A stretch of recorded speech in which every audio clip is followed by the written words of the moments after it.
أهلا بيك في الحلقة التانية من بيزنس بايت اللي بنتكلم فيها عن الليدرشيب بلاجز. ودي الحاجات اللي ممكن تكون بتعمل مشاكل ما بينك وما بين التيم بتاعك وانت مش اخد بالك منها، وبتأثر على التواصل ما بينكم بالسلب. زي بالظبط الايموشنال تون، نبرة صوتك. هي بتفرق؟ طبعا بتفرق. هي الحدوتة كلها انك انت بتقول ايه، الحدوتة كلها انت بتقولها ازاي. فانت ممكن تكون بتتكلم كلام حماسي جدا والكلام مترتب صح واحترافي وواضح، زي ما قلنا الحلقة اللي فاتت، رسالة واحدة وهدف واحد ومحدد الأولويات بتاعتك، وفعلا وصل للتيم بشكل مظبوط، ولكن وصل لهم بإحساس مختلف غير الإحساس اللي أنت عاوز توصله لهم. يعني إيه؟ يعني أنا ممكن أقول لهم يلا يا جماعة شدوا حيلكم، إحنا عاوزين نعمل شغل جامد الأسبوع ده، ويبان في نبرة صوتي اللي أنا خايف أو مضغوط أو متوتر، فالناس تبقى شايفاك اللي أنت ضاغط عليهم مش عاوز تحمسهم. وده بيجي منين؟ بيجي من إحساسك أنت اللي جواك أصلا.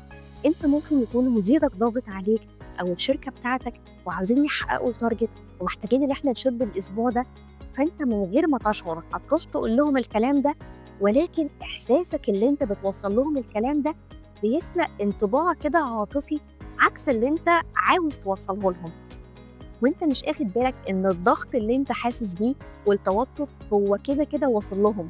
أنت فاكر إن اللي هيوصل لهم الكلام بس. عايزة أقول لك إن 93% من تأثير الرسالة بتاعتك بيجي أنت بتقول الرسالة إزاي، مش أنت بتقول إيه.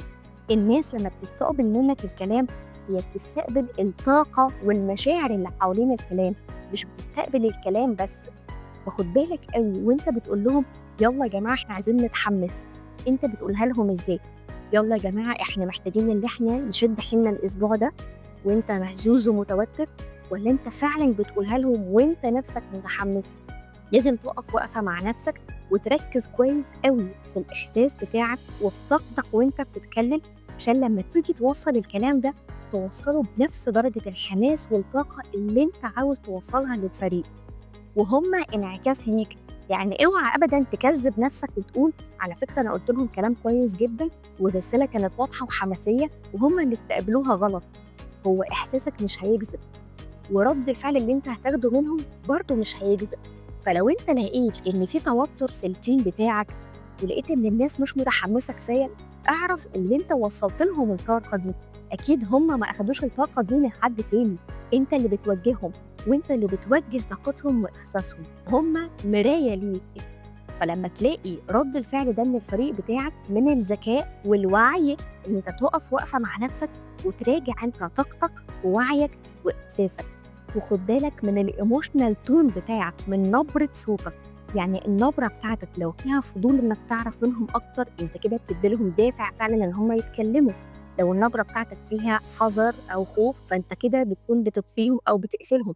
فانت ما تفتكرش ان انت لما تقول لهم يلا يا جماعه انا محتاجه اسمع منكم اكتر بنبره صوت كده اللي هو اوعى حد يتكلم او انا متحفز لاي حد يتكلم، محدش هيتكلم.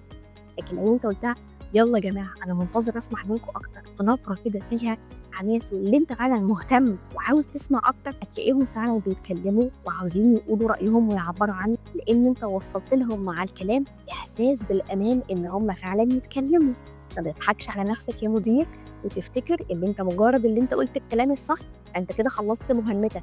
ركز كويس قوي في الايموشنال تون بتاعتك وانت بتتكلم، وانت هتعرف اذا كنت انت بتتكلم باحساس فعلا ونبره صوت كويسه ولا لا، من رد فعل التيم عليك.